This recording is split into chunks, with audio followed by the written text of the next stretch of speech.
Olá, como estão? Como sempre, espero que estén bien en las manos de aquel que nos cuida, aquel que nos protege. Sempre la fidelidad a Dios rinde frutos para aquel que es obediente. Y de hecho, en esa ocasión hablaremos sobre la obediencia. Para aquellos que les gusta anotar títulos de sermón para buscarlo después en internet, con mucho gusto te lo doy. Hablaremos hoy de obedecer a Dios. Quiero aclarar algo. Hace unas 2-3 semanas, yo ministré a los jóvenes de nuestra iglesia de Gracia y Paz. Y después que los ministré, en los días siguientes, algunos de los papás de ellos me mandaban mensajes: pastor, ¿por qué no das ese mensaje a toda la iglesia? ¿Por qué solo a los jóvenes? Y no fue un reclamo, fue una petición, ¿verdad? Y me da gusto cuando hay esa hambre por la verdad de Dios, ¿no? Del conocimiento de Dios. Entonces yo decidí grabar esa predicación para toda la iglesia, no solo para los jóvenes. Y hoy estaremos hablando de eso, obedecer a Dios. Y quiero empezar con un comentario. Ustedes saben que a mí me encanta la Navidad. Y la historia de la Navidad es hermosa. Todos estamos familiarizados con la historia de Navidad. Tú estás pensando, pastor, ¿qué tiene que ver la Navidad con la obediencia a Dios? Lo vas a ver. Porque en la Navidad hay un personaje cuya vida fue trascendental para que tuviéramos un Salvador. Él no fue el papá biológico de Jesucristo, pero sí fue el papá terrenal, y hablo de José. No hay una sola palabra de José registrada en la Biblia, pero su silencio y su obediencia hablaron más que 1000 palabras. La pregunta es, ¿alguna vez te has colocado en las sandalias de José? Diría zapatos, pero hace 2000 años no había zapatos. ¿Alguna vez te has colocado en las sandalias de José? Para que vea el contexto. Aquí tenemos a un hombre que descubre que su prometida está embarazada. Que no es de él, claro que no es de él, no habían tenido intimidad, estaban desposados, no casados. Eso desposado es así. Había un contrato, todavía en algunas regiones de Israel se hace, había un contrato. Eran como novios, pero ya prometidos a casar. Entonces el novio tenía un año para preparar casa para la novia. Y después de ese año se casarían.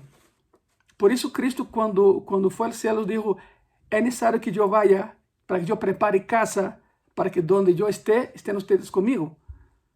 Cristo es el novio, la iglesia es la novia. ¿Qué es lo que está haciendo él allá? Preparando lugar para la novia. Y un día seremos testigos de las bodas del Cordero. Las bodas del Cordero. O sea, ese es el panorama general de lo que estamos hablando hoy. La obediencia de un hombre. Es avisado por un ángel de que su prometida está embarazada. Él sabe que el hijo no es de él. Y tiene que creer que lo que hay en ella es de Dios. Es mucha información para asimilar, ¿verdad? En un instante, el mundo de José se vino abajo. Porque él soñaba con una boda como es. Estoy seguro que María también soñaba con una boda como es. Esta no es la forma, escuche eso, no es la forma que suponía que su vida tenía que ser. ¿Conoces esa sensación? De que esa no es la vida que tú querías. De que no era así como habías planeado. Para él, simplemente eso no tiene sentido. Levanta la mano que conoce esa situación. Si la conocemos. Pero ahí entra la obediencia. Señor, si tú dices, yo lo hago, aunque yo no entiendo lo que estoy haciendo, pero lo voy a hacer, Señor. Quizá, y hablando aterrizando a nuestra vida hoy, ¿verdad? Quizá tus finanzas no sean la manera en que tú habías pensado. Te llega una noticia de que en tu trabajo empezaron despidos y la tensión aumenta.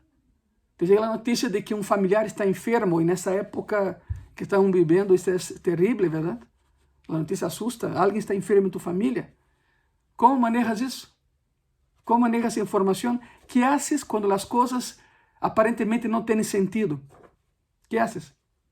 José escogió hacer lo que Dios le dijo que hiciera. Y eso cambió todo. Para él nada tenía sentido, pero decidió obedecer. Y eso cambió toda su vida. Decidió obedecer a Dios, aunque no comprendiera lo que estaba pasando. Hay personas que dicen, si yo no entiendo a Dios, Dios no existe. No, no, no, eso es soberbia. La palabra dice que sus pensamientos son más altos que los nuestros, sus caminos mucho más altos que los nuestros. Cada vez que intentamos razonar con Dios, perdimos y perderemos siempre. Desgraciadamente en nuestros días, la palabra obedecer tiene una connotación negativa. Vemos la obediencia como una sujeción forzada, una esclavitud no deseada. Vemos la obediencia como debilidad. Escuchen eso, como debilidad. Así han cambiado las cosas. Por hacer algo que no queremos y lo hacemos por miedo. Miedo al castigo. Pero ojo, eso no es el tipo de obediencia que vemos en la palabra de Dios. Así no es la obediencia en la palabra de Dios. He comentado en Gracia y Paz en varias ocasiones y esa es una más. La Biblia es un libro de ecuaciones. Ecuaciones de vida, no toda ecuación es matemática. Y aquí te voy a dar la primera de esta noche. Hay varias, pero esa es la primera. En la Biblia, la ecuación de la obediencia es así. Si tienes una pluma, escribe. Amor más confianza más acción es igual a obediencia. Te lo repito. Amor más confianza más acción es igual a obediencia. Esta es la ecuación del amor en la Biblia. Vamos a Juan, por favor. Vamos a comenzar la historia aquí. Juan, capítulo 14, versículo 15. La palabra dice así: si me amáis, guardad mis mandamientos. Guardad mis mandamientos. De verdad lo amamos. ¿Sabe qué? La obediencia es hija del amor. Puedes obedecer sin amar, pero no puedes amar y no obedecer. La obediencia viene de saber que Dios te ama, entonces tú le amas en respuesta a ese amor. Muchísimas personas piensan que la obediencia tiene que ver con tener miedo a Dios, pero Dios quiere que veamos la obediencia a Él como una expresión de nuestra relación de amor, no como sujeción ciega, sino una obediencia en amor. Y del amor sale también la confianza. Si confías en lo que Dios te está diciendo y crees que te ama, eso te lleva a hacer algo. Eso te lleva a la acción. Debes tener los tres. Escuche eso. Tienes que tener los tres en tu vida. Pues la acción sin amor es religiosidad muerta. Y amor sin acción son solo palabras. Nada más. De labios, pero no de corazón.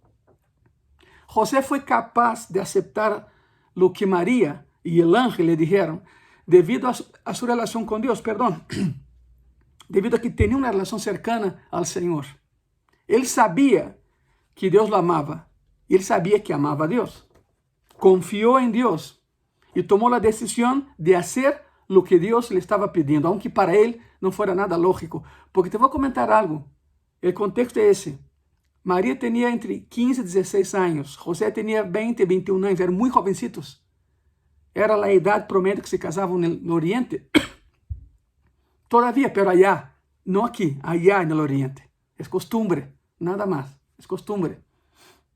Pero te puedes imaginar una adolescente embarazada sin haber casado. La sentencia, la condena era terrible. La llevarían fuera del pueblo, la apedrearían como adúltera, como fornicaria. Y claro, moriría ella y el bebé. La única manera de salvar a la mujer y el bebé era que el violador asumiera la culpa. La Biblia menciona que José pensó en escribir una carta de divorcio hasta que el ángel apareció y dijo, no lo hagas, y lo vamos a ver. Pero esa carta de divorcio es más que una carta de divorcio, era una carta de culpabilidad. José estaba dispuesto a decir, mira, en una de las visitas como novio y desposados, yo la forcé, yo la embaracé. En ese caso cambiaría toda la situación, se preservaría la vida de María y del niño. El bebé crecería como hijo de sus abuelos también, pero el varón sería llevado al desierto, le entregarían agua, comida para 3 días y lo aventaría al desierto, diciendo, si alguna vez otro ser humano te ve la cara, tiene derecho a matarte. Entonces moriría en el desierto. Ese era el amor que José tenía por María. estava disposto a hacerlo hasta que o ángel intervino. José decidiu aceitar o que havia em Maria como sendo de Deus. Agora, as pessoas se perguntam, como era Maria, como era José? Não sabemos, não há um indicativo, não sabemos, mas algo sim estamos seguros. Eram boas pessoas. Maria era uma boa chica e José era um bom chavo. Por que te digo isso? Porque entre tantos a escorrer, Deus escorreu esses dois para ser o canal de bendição de nascimento de seu filho aqui na terra. Tinha muito por que escorrer, havia muitas opções, sin embargo, escorreu a essa muchacha e a esse muchacho. Sim, eram muito especiais para Deus. Por isso sabemos que Deus teria um trato especial com eles. José decidiu obedecer, confiou em Deus, tomou a decisão de fazer o que Deus estava pedindo, e a causa disso, a vida de José sigue impactando nossas vidas hoje, passados mais de 2000 anos. Sua obediência. José tomou ações que demonstraram sua obediência completa a Deus. Porque há pessoas que obedecem a metade, isso não é obediência, lo vamos a ver um ratito mais. Com Deus é todo ou nada. Ou lhe obedecem todo, ou não lhe obedecem nada. Mateus, capítulo 1, versículo 20, a palavra diz assim: E pensando ele nisto, he aqui um ángel del Senhor lhe apareceu em sonhos. Ele dijo: José, hijo de Davi, não temas receber a Maria, tu mulher, porque lo que en ella es engendrado del Espírito Santo es. Uau! 400 anos de silêncio. 400 anos em que Deus não falava com nadie. E uma noite falou a esse muchacho, que não tinha nada de especial, mas era bom muchacho, escorrido de Deus. E então le aparece em sonho e diz: Não temas tomar o que em tu prometida hay, porque não te traicionou, não tem outro homem, ela te ama, e Cristo la ama. E o que há em ela é de parte de Deus. Que hizo José? Escute isso. Mateus 1:24. E despertando José del sueño, hizo como el ángel del Senhor le había mandado e recebeu a sua mulher. Se enfrentaram a uma situação terrível. ¿Sabe qual é a fama que tinha essa família onde viviam? ¿Te puedes imaginar isso? A carga social e cultural sobre os três. Te vou dizer qual era a carga. José era conhecido como el marido bobo, el marido traicionado. Maria era conhecido como uma adúltera, uma fornicária. E Cristo, e perdão pela palavra que vou usar, Cristo era conhecido como el hijo bastardo, nascido fora do matrimônio, que não era hijo de José. Sabe quando essa situação sanou um pouco? Em las bodas de Canaã, quando Cristo tinha 30 anos de idade, seu primeiro milagro. Estava Maria na casa, isso é outra predicação, eu já expliquei em Graça e Paz várias vezes por que Maria servia as mesas, porque na cultura judia sempre havia uma tia do novio ou a novia que se encargava disso, por isso sabemos que ela era tia de um deles, então eram familiares de Cristo. Foi a primeira vez que os recebem em sociedade outra vez, 30 anos depois que Cristo havia nascido. José já não aparece, estava morto, já não estava aí, verdade? Mas essa é a história. Despertou e obedeceu. José não se quejou, não falou, não gritou, não quedou enojadíssimo, simplesmente lo hizo. Quando Deus habla, José actúa. El amor e a obediência na acção. Se crees que Deus te ama e queres vivir uma vida de obediência em resposta a seu amor, então é assim como devemos responder todos, assim como José, de imediato. Vivir em obediência imediata a Deus é um tipo de vida que respira tanto emoção, como esperança, como alegria. Por que te digo isso? Mira, he conocido a muitos siervos de Deus, a muitos homens e mulheres de fé. Todos eles diferentes uns de outros, em diferentes lugares, diferentes culturas, diferentes idiomas, diferentes países, pero todos têm algo em comum. Quando eles sentem que Deus está dizendo que hagam algo, eles não se queixam. Seja o que seja que Deus está pedindo, dá um passo adelante e lo hacen. É um denominador comum na vida do cristiano vitorioso, a obediência completa hacia Deus. 1 de Juan, capítulo 5, versículo 3, a palavra diz assim: Pois este é o amor a Deus, que guardemos sus mandamentos, e sus mandamentos não são gravosos. Não são gravosos. Significa, o passagem diz assim: E nisso consiste o amor de Deus, em que obedezcamos sus mandamentos. E esses não são difíceis de cumprir, não são gravosos, não me vão a dañar. Cada vez que eu obedeço a Deus é para mi próprio bem. Obedecer a Deus não te daña, hermano, hermana, amigo, amiga. Obedecer a Deus te levanta, te restaura, te sana. Hazlo, hazlo. ¿Sabes o que pasa? ¿Sabes o que pasa quando Deus nos pide que hagamos algo e lo posponemos? ¿Sabe o que pasa? Será mais difícil hacerlo depois. Se Deus está pedindo que hagas algo e estás posponendo isso desde há várias semanas, meses, anos, te será muito difícil hacerlo agora, pero todavía lo puedes hacer. Se não obedecemos a Deus de imediato, essa falta de imediatez provoca um obstáculo. Se não obedecemos ahorita, será mais difícil obedecer depois. ¿Verdad? Algumas pessoas são excelentes em lo imediato. Podem saltar de uma coisa a outra imediatamente, pero não são muito buenos em perseverar. Outras pessoas são muito buenas para perseverar, pero les toma muito tempo decidir fazer algo. São os dois extremos do mesmo espectro. ¿Te das conta disso? Alguns são muito buenos. Oh, sí, Senhor, lo voy a hacer. Pero não perseveram, não mantêm. Outras pessoas são muito boas em manter e perseverar, pero les custa muito trabalho chegar a esse ponto. Chegar a esse ponto. Para viver a apaixonante vida de fé que Deus planeou para ti, necessita ser bueno em los dois. Tanto no aspecto imediato, como no aspecto de la perseverancia. E ambas coisas requerem que te mantengas enfocado e confiando em Deus. Ambas coisas. Senão não vas a poder. José não entendeu o que significava para Jesus ter o nascimento de uma virgem. Ele conhecia a história, pero em alguns momentos, como a nós nos passa, entra a dúvida. Não entendia que Jesus seria Deus em carne humana. Não podia entender isso. Sabia a história, claro, todo ninho conhecia a história.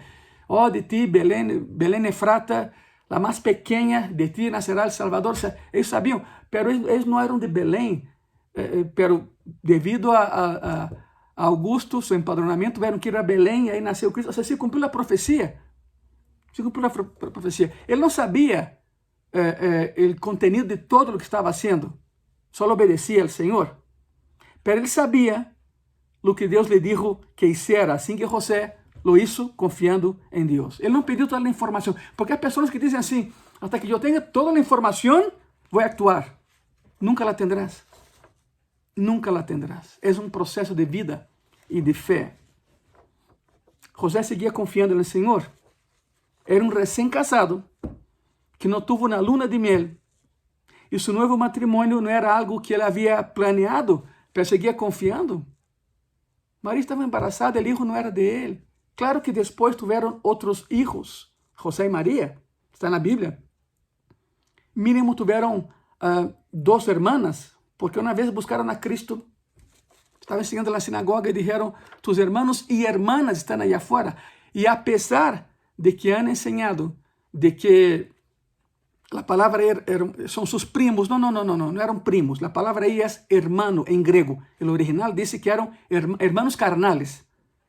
Então, deixemos de pensar outras coisas, porque por muito tempo, por miles de anos, se ha enseñado que o mensaje foi, tus primos e primas estão aí afuera. Não eram primos e primas. Aí habla hermano e hermana, hermanos e hermanas, carnal, ou seja, hijos de José e Maria. Claro que Cristo foi primogênito, seu nascimento foi sobrenatural, pero bueno, essa é outra história. Ele tinha uma família, ele tinha hermanos e hermanas, pero José não participou no nascimento, na gestação, digamos assim, de Jesucristo. Lo sabemos muito bem. José não entendeu o que significava para Jesus ter esse tipo de nascimento, pero obedeceu. Sabia que tinha que nascer de uma virgem. Pero sabe que há algo muito curioso. Outra explicação para virgem é que, segundo a cultura judía, era uma mulher que não tem filhos. Também é virgem. Pero aí, a palavra virgem é exatamente o que é. Alguém que não ha tenido todavía conjunção carnal. Esse aspecto é diferente a lo que a cultura judía mencionava. La pregunta es, y ahí te va para ti, para mí, para todos nosotros.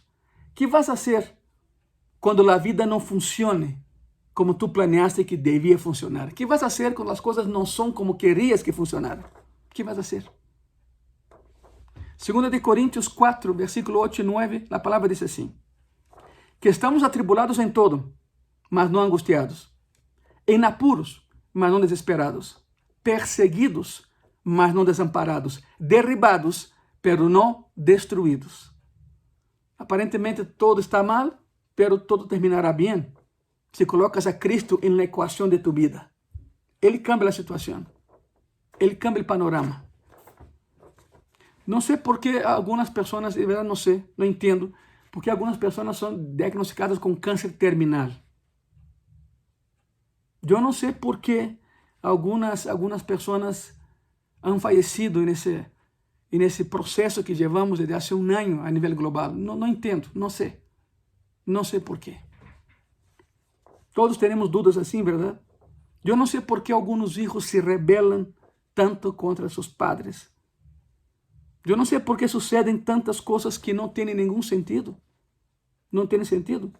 Pero, ¿sabe algo? Es alentador saber que alguien tan importante como Pablo escribió algo. Él también tenía dudas. Y lo que escribió nos ayuda. Pablo, palabras más, palabras menos, su mensaje era: no sé por qué suceden las cosas, pero yo todavía decido no darme por vencido. Todavía voy a caminar. Bueno, es bueno saber que podemos confiar en Dios y que Él sabe cosas que nosotros no sabemos. Tienes dos opciones en la vida: o confías en ti o confías en Dios. ¿Qué decides tú? Él ha prometido que un día pondrá todo eso en orden. Todo tendrá una explicación. Pero Pablo menciona, son misterios de Dios. Solo en el cielo sabremos algunas cosas. Un día reunirá todos los que confían en Él. Hasta entonces, hay dos maneras de vivir la vida. Ponga atención aquí, por favor. Hasta que ese día llegue, hasta que estamos en un lugar perfecto como el cielo, porque seguimos en la tierra y aquí nada es perfecto, solo Cristo, claro, pero bueno, hasta que ese día llegue, hay dos maneras de vivir tu vida. Puedes vivir con la sensación de que Dios te debe una explicación para todo lo que haga, o puedes vivir dándote cuenta de que Dios no te debe nada, pero te ha dado todo. Yo que tú me quedaría con la segunda manera de vivir. Si vives la vida sintiéndote como que Dios te debe una explicación, terminarás amargado y frustrado, porque Dios no te debe ninguna explicación, ni a mí ni a nadie. Él es Dios. Pero aunque no te debe nada, repito, te ha dado todo. Todo lo que tenemos pertenece a Él. Te dio su propio Hijo, acuérdate. Te dio el regalo de la salvación y vida eterna. Te dio la promesa de estar con Él para siempre. Y esos son enormes regalos. Y no te pidió nada en cambio, ¿verdad? No te pidió nada en cambio. Por lo tanto, el regalo que podemos dar a Dios es la obediencia completa y total. José y María tuvieron que dejar muchas cosas atrás debido a su jornada de fe. Dejaron todo lo que conocían, dejaron sus familias, dejaron su cultura, dejaron su medio para ir a Egipto en obediencia a lo que Dios les había dicho a través del ángel. Sacrificaron su comodidad a un nivel que tú y yo no podemos entender. No es lo mismo viajar hoy que hacerlo hace 2000 años, ¿verdad? No es lo mismo. Ese cuadro de Navidad, donde está José y María montada en un burro, esse quadro é uma fantasia. Isso não foi assim. Não se menciona que havia um burro levando a Maria a Belém. Quero que entendas isso. Mas bem, depois que foram a Egipto, já tinham burro. Já podiam comprar algo. E foram a Egipto dessa maneira. Pero chegaram a Belém caminhando. Ambos caminaram. A história de Navidad, se lê a Bíblia com atenção, não existe essa história de que Maria montada em um burro e José llevando el burro a Belén, la estrella existe, claro, claro que existe, pero me refiero a ese cuadro pictórico, gráfico e ilusório de María montada en un burro y José llevando a Belén. Eso no está en la Biblia. El burro existió para ir a Egipto, pero no antes. De hecho, es curioso, una vez al año, en Gracia y Paz, en época de Navidad, hacemos un juego en la familia. El juego es, ¿qué tanto sabes de la Navidad? Y esa es una de las preguntas. Bueno, esa es otra historia, pero un día lo vamos a hacer para que los que no son de Gracia y Paz puedan disfrutar. Aprendemos mucho con eso. ¿Qué tanto sabes de la Navidad? Es el juego que hacemos en Gracia y Paz. Pregunta y respuesta en épocas de Navidad. Y regresemos aquí, por favor, a José y a María. Sacrificaron su comodidad a un nivel que tú y yo no podemos entender. ¿Sabe? Porque a veces no es cómodo confiar en Dios y seguir su plan. Y eso estoy de acuerdo. A veces no es nada cómodo hacerlo. Debido a que nos sentimos cómodos muchas veces con cosas que no son buenas para nosotros. Nos sentimos cómodos con cosas equivocadas. Nos sentimos cómodos con nuestros pequeños hábitos y rituales. Las cosas que nos detienen donde estamos en lugar de llevarnos a donde Dios quiere que estemos. La pregunta es, ¿en qué te estás aferrando que no te deja mover hacia donde Dios quiere que estés? ¿Qué te está impidiendo hacerlo? Mateo capítulo 2, versículo 13 al 15, la palabra dice así. Después que partieron ellos, he aquí un ángel del Señor apareció en sueños a José y dijo, levántate, toma al niño y a su madre y huye a Egipto y permanece allá hasta que yo te diga, porque acontecerá que Herodes buscará al niño para matarlo. Y él, despertando, tomó de noche al niño y a su madre y se fue a Egipto y estuvo allá hasta la muerte de Herodes, para que se cumpliese lo que dijo el Señor por medio del profeta cuando dijo, de Egipto llamé a mi hijo. ¿Sabe lo curioso aquí? Es que el pasaje dice, toma al niño y a su madre. Nunca dice, toma a tu hijo y a tu esposa. Porque no era su hijo. No era su hijo. Escuche bien eso. Y todavía no era su esposa. Se casaron después. Todavía José no había conocido a María como mujer. A eso voy. Es esto. La Biblia es muy detallista en esos aspectos. Ese es uno. El ángel dijo, levántate, toma al niño y a su madre. Nunca dijo, toma a tu hijo y a tu esposa. Si entregas, escuche eso, si entregas tu salud a Dios, probablemente significará que debes de renunciar a alguna de tus comidas favoritas. Los que son de Gracia y Paz saben que yo soy fanático de las papitas.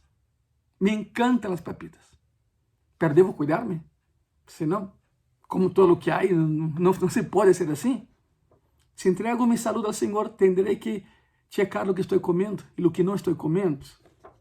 Si le entregas tus finanzas a Dios, probablemente eliminarás algunas cosas de tus gastos para poder diezmar, para poder ofrendar, para poder seguir adelante en bendición de tu Señor. ¿Sabe que no es nada cómodo romper un hábito? No lo es. No es cómodo enfrentar un miedo? No lo es. No es cómodo ir a algún lugar en que nunca has estado o perdonar a personas que te han herido. No es fácil. ¿Quién te dijo que era fácil? Si fuera fácil, todos lo harían.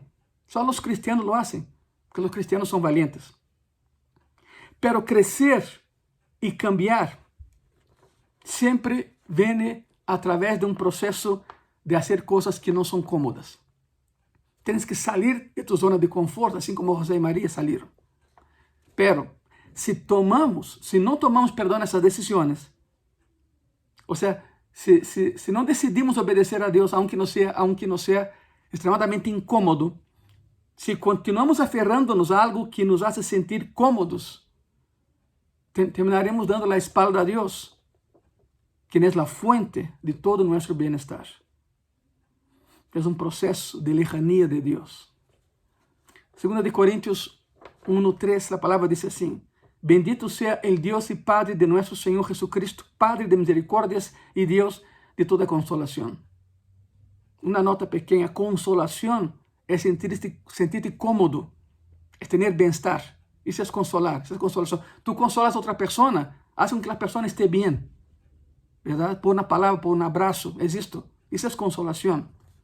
Debes reconocer que Dios es la fuente de todo tu bienestar. Es esto. En el momento en que decides obedecer a Dios, Tu antigua maneira de vivir te intentará detener para que não llegues onde Deus quer que estés. Por isso, só os valientes cambiam, porque só os valientes obedecem. Regressemos a José por um momento. Tan incômodo como lo foi para José mover a sua família a Egipto, agora imagínate o temor tão grande que tendría de obedecer o mandato de Deus de regressar a Israel. De aí havia salido com perigo de morte e agora regressa a Israel. Seria como regressar a la boca de leão, a la toca de lobo. Tendría que tomar a María y a Jesús de regreso, donde la vida de su hijo estaría en peligro. Pero debido a que José confiaba en Dios, José aceptó el riesgo y obedeció debido a que él sabía que debía estar en el lugar donde Dios le estaba indicando que tenía que estar. Con todo el peligro, él confiaba en Dios. Él obedecía a Dios. Mateo, capítulo 2, versículos 19 y 20. Pero después de muerto Herodes, he aquí un ángel del Señor apareció en sueños a José en Egipto, diciendo, levántate, toma al niño y a su madre, va de nuevo, y vete a tierra de Israel, porque han muerto los que procuraban la muerte del niño. Obedecer a Dios implicará muchas veces correr riesgos. Correr riesgos. El Salmo 56, versículos 3 y 4 dice así, en el día que temo, yo en ti confío. En Dios alabaré su palabra. En Dios he confiado, no temeré. ¿Qué puede hacerme el hombre? ¿Qué puede hacerme el hombre? Ojo que dice, cuando siento miedo. No si llego a tener miedo. Porque tendrás miedo. Todos tendremos miedo alguna vez. Quizá queramos vivir una vida sin miedos en este mundo. Pero eso no va a suceder aquí. Solo en el cielo no tendremos miedo de nada. En esta vida, todos vamos a enfrentar miedos de una manera o de otra. Hermanos y hermanas, amigos y amigas. No es falta de fe, se llama vida. La pregunta es, ¿vas a permitir que el miedo te controle otra vez? ¿O vas a tomar el riesgo de fe debido a que sabes que Dios te ama? ¿Qué vas a hacer? ¿Qué riesgos como los que José tomó te está pidiendo Dios que tomes hoy? Yo estoy seguro que Dios está pidiendo algo y tú no lo has hecho porque tienes miedo. Tú decides, o te estancas y quedas ahí, o avanzas y confía, obedeciendo a Dios. Mucha gente piensa que vivir una vida obediente de fe significa poner la mente en neutral, ¿verdad? Y dejar que Dios te dirija donde quiera, como si fueras un robot. Isso não é assim. Deus nos deu um cerebro, usémoslo. Usa tu cerebro. Não é falta de fé. A razão nunca estuvo peleada com a fé. E isso é invenção humana.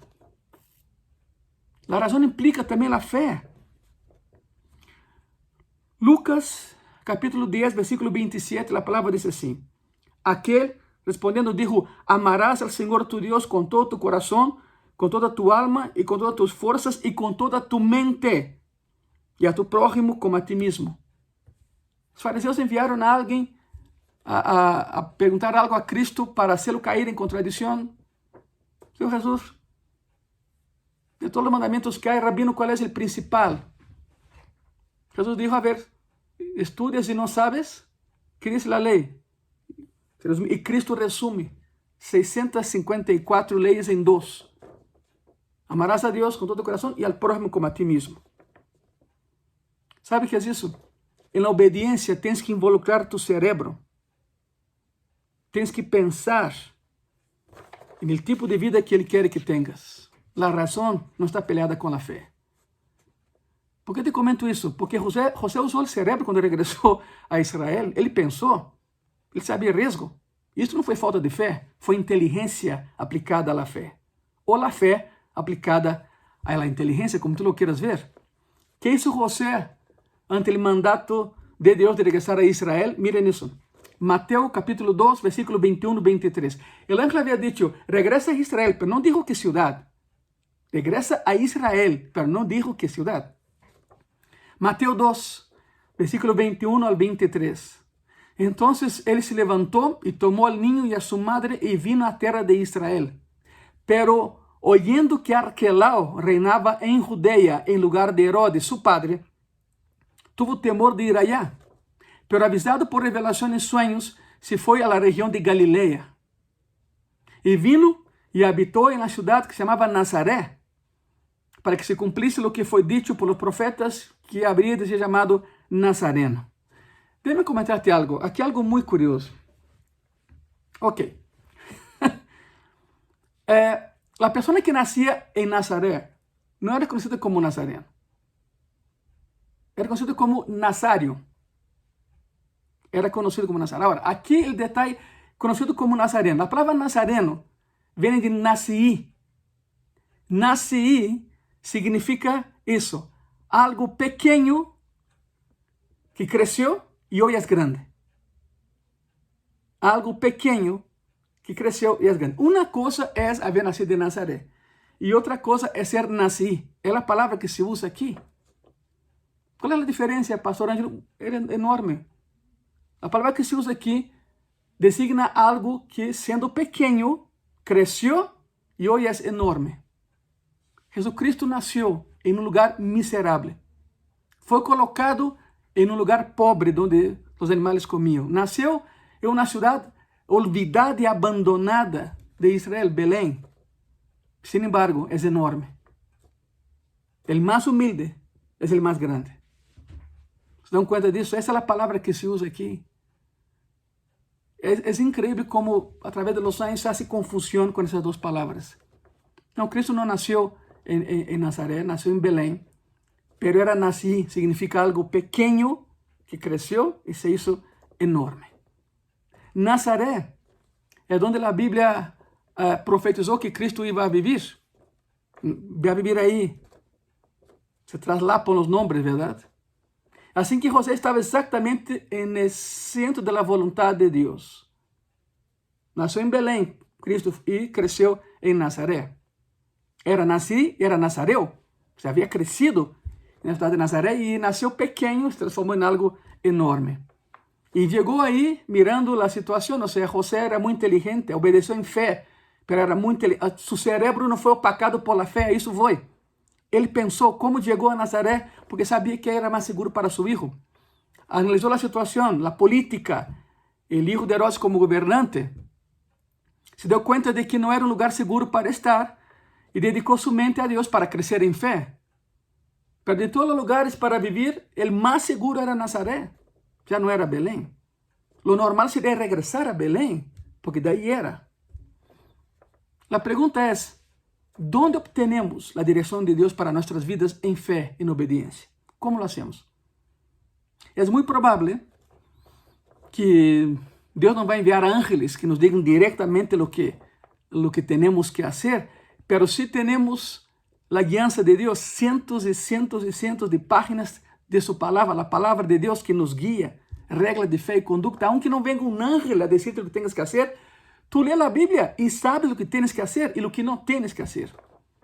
Para viver uma vida de obediência, necessitamos conhecer o que Deus nos ha dicho. Quedou plasmado em sua palavra. Eu estou seguro que Deus te habla através de sonhos, de visões, de profecias, de cânticos, de alabanzas, verdade? Pero todo isso passa por um filtro, se chama Bíblia, a palavra de Deus. Deus nunca te vai enviar um anjo que te diga algo que não está na palavra de Deus. Deus nunca te vai a dar um sonho que a palavra de Deus não respalde.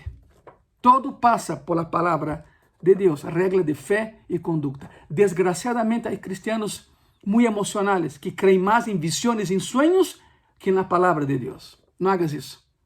Primeiro é a Bíblia em tu vida. Todo sale de aí. Todo. Mateus 7, versículo 24, a palavra diz assim: Qualquera, pois, que me oye essas palavras e las hace, le compararé a um homem prudente que edificou sua casa sobre a roca. Essa história é fascinante e é rápida. Casa sobre a roca. ¿Te imaginas algo? Dois homens, vecinos, porque a tempestade que vino azotou ambas casas. A história, a parábola que Cristo menciona dá a entender que a mesma tempestade que azotou uma casa, azotou a outra, então eram vecinos. Um deles começou a construir. escavando para cimentar a casa, pero nada más se cansou. E quando todo estava bem, construiu sua casa sobre a arena.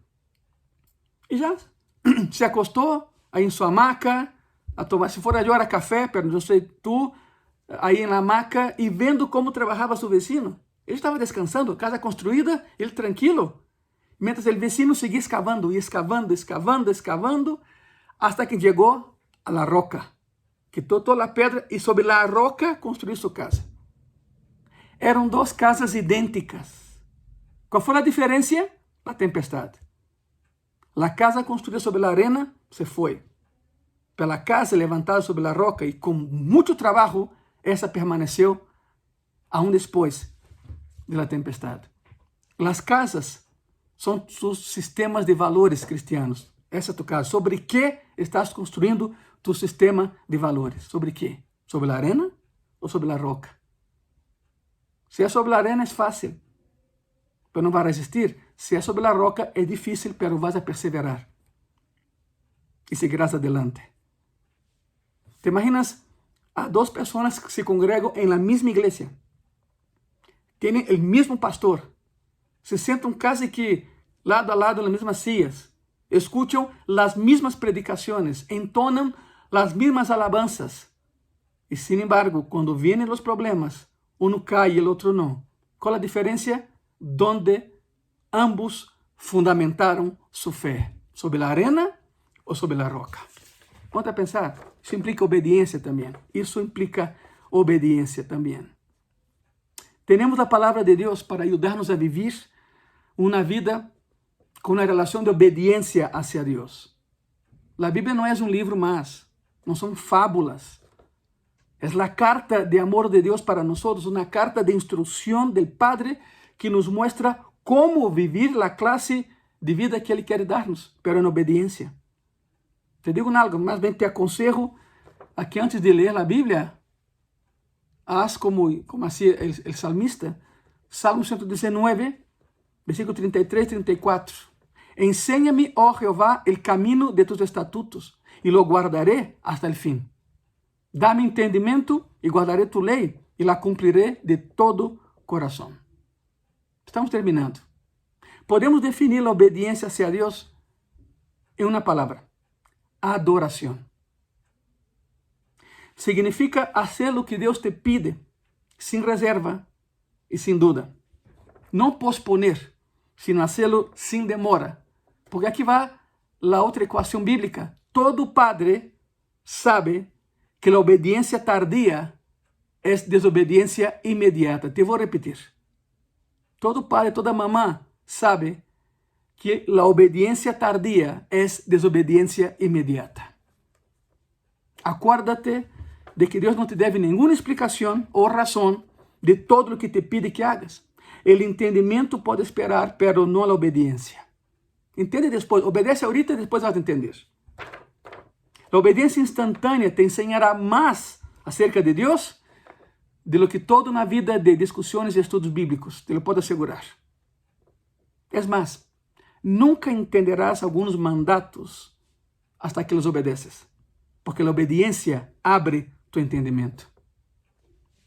O problema é que a vezes tentamos oferecer a Deus uma obediência parcial.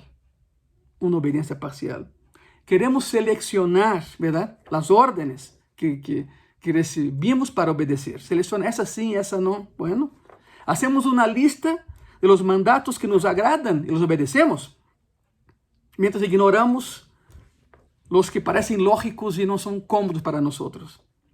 A pergunta é: ¿tú crees que Deus se agrada disso? ¿De verdade? Não. Aprendam outra equação bíblica. Obediência parcial é igual a desobediência total. Obediência parcial é o mesmo que desobediência total. Hermanos e hermanas, estamos falando de obediência. O tema de hoje foi obedecer a Deus. A palavra de Deus é clara em que não te puedes ganhar a salvação. Nadie gana a salvação. É por graça, não é por tu esforço. Não é por tu esforço. Pero como hijos de Deus, le podemos dar um regalo ao Padre. ¿Sabe qué regalo? La obediencia completa y total. Ese es el regalo que podemos entregar al Padre. Obediencia completa y total. Porque cualquier acto de obediencia, hermanos, hermanas, amigos y amigas, es un acto de adoración. Oremos para que Deus nos ajude a obedecer e que sigamos hacia la meta. Que nadie nos estorbe nessa obediência. Oremos. Senhor Jesus, graças por esta noite, Senhor, graças por essa enseñança, graças por tu palavra. Senhor, tu palavra é vida para nós. Perdona-nos, Senhor, as vezes em que não temos obedecido. Perdona-nos, Senhor, as vezes em que colocamos obstáculos para a obediência total. Obediência parcial, Senhor, é desobediência total, e lo acabamos de ver. Ajuda-nos, Senhor, a obedecer-te em todo, para que através da obediência, através da ação, Senhor, podamos adorar-te através de nossa obediência. Ajuda-nos, Senhor, e sei que tu lo harás. Em nome de Jesus. Amém. Amém. Pongamos em prática o que acabamos de escutar hoje, irmãos, irmãs, amigos, amigas. Nos vemos domingo. Que Deus te bendiga.